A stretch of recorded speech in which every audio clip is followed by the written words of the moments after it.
सप्रेम सस्नेह जय महाराष्ट्र। एक outdoor location तुम्हाला आज पुन्हा दाखवतोय।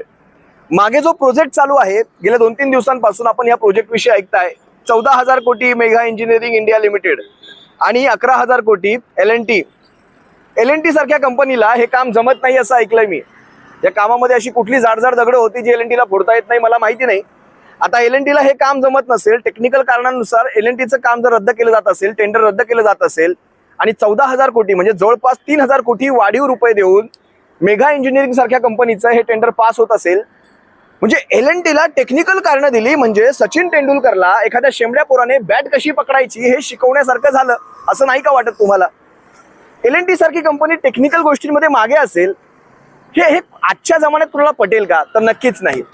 आता हे 3,000 कोटी साधी सुधी छोटी मोठी रक्कम वाटते मला कदाचित, कारण ही छोटी मोठीच रक्कम ना। एवढ्या रकमेकडे कोण पाहतंय? 3,000 कोटी फक्त। हे 3,000 कोटी नेमके जाणार आहेत कोणाच्या खिशामध्ये हा साधासा प्रश्न। आता हे जे काम सुरू आहे हे बोगद्याचं काम सुरू आहे। इथून हा बोगदा थेट बोरवलीपर्यंत जाणार आहे।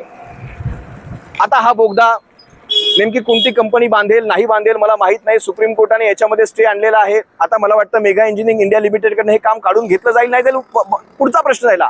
पण एक सर्वसामान्य नागरिक म्हणून आम्ही हे प्रश्न प्रशासनाला विचारायला हवेत की आमच्या कष्टाचे हे 3,000 कोटी रुपये नेमके कुणाच्या घशात तुम्ही घालणार आहात? एवढा वरदहस्त का? इलेक्टोरल बॉन्ड्स मधून हे 600 कोटी रुपये या मेगा इंजिनिअरिंग इंडिया लिमिटेडने नेमके कोणत्या राजकीय पक्षाला दिले? कोणती फुलं फुलवण्यासाठी दिले? हा प्रश्न तुम्ही विचारायला हवा। नाहीतर ही असलीच कामं घडत राहणार आणि हे असंच घडत राहणार। मग बघायचं आणि थंड बसायचं एवढंच। जय महाराष्ट्र।